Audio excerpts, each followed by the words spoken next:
మెక్కళ్లం తప్పుకోవడంతో England test జట్టు కోచ్గా కొత్త వ్యక్తి కోసం ఈసీబీ వేట మొదలుపెట్టింది. ఇప్పటికే పలువురు పేర్లను షార్ట్ లిస్ట్ కూడా చేసి సంప్రదింపులు జరుపుతోంది. తాజాగా జింబాబ్వే మాజీ క్రికెటర్ యాండీ ఫ్లవర్ ఇంగ్లాండ్ బోర్డుకు షాక్ ఇచ్చింది.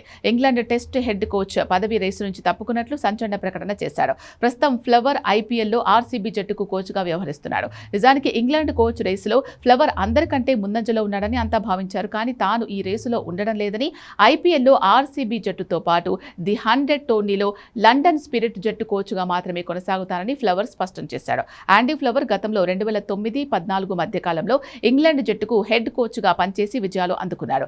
ఆ టైంలో 3 సార్లు యాషెస్ సిరీస్ గెలవడంతో పాటు భారత్లో కూడా టెస్ట్ సిరీస్ విజయాన్ని జట్టుకు అందించాడు. అతడి ట్రాక్ రికార్డును దృష్టిలో ఉంచుకొని ఈసీబీ ఒక వినూత్నమైన ప్రతిపాదనను కూడా ముందుకు తెచ్చింది. అతను ఆర్సీబీ కోచ్గా ఉంటూనే ఇంగ్లాండ్ టెస్ట్ కోచ్ బాధ్యతలను కూడా నిర్వర్తించవచ్చని బోర్డు ఆఫర్ ఇచ్చింది. కానీ ఐపీఎల్ ముగిసిన వెంటనే ఇంగ్లాండ్ హోమ్ సీజన్ ప్రారంభం అవుతుందని, అంత తక్కువ టైంలో 2 కీలక బాధ్యతలు సమర్థవంతంగా నిర్వహించడం సాధ్యం కాదని ఫ్లవర్ ఈ ఐడియాను తోసిపుచ్చాడు. ప్రస్తుతానికి తాను చేస్తున్న ఫ్రాంచైజీ కోచింగ్ బాధ్యతలతో ఎంతో సంతోషంగా ఉన్నారని యాండీ ఫ్లవర్ తెలిపాడు. అంతర్జాతీయ క్రికెట్కు ఇప్పుడే తిరిగి రావాలి అనే ఆలోచన లేదని స్పష్టం చేశాడు.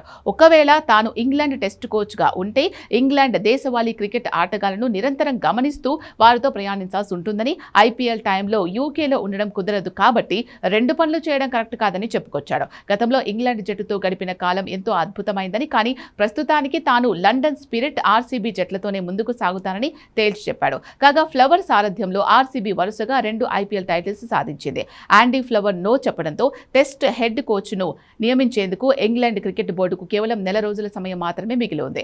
ఆగస్టు 19 నుంచి పాకిస్తాన్తో ప్రారంభం కాబోయే 3 టెస్టుల సిరీస్ లోపు కొత్త కోచ్ను వెతకడం బోర్డుకు సవాల్గా మారింది. ప్రస్తుతం కొత్త కోచ్ రేసులో చెన్నై సూపర్ కింగ్స్తో సుదీర్ఘ అనుబంధాన్ని ముగించుకున్న Stephen Fleming, Lucknow super giants coach Justin Langer పేర్లు ప్రముఖంగా వినిపిస్తున్నాయి. వీరితో పాటు జొనాథన్ ట్రాట్, కుమార్ సంగక్కర పేర్లను కూడా ఈసీబీ పరిశీలిస్తోంది.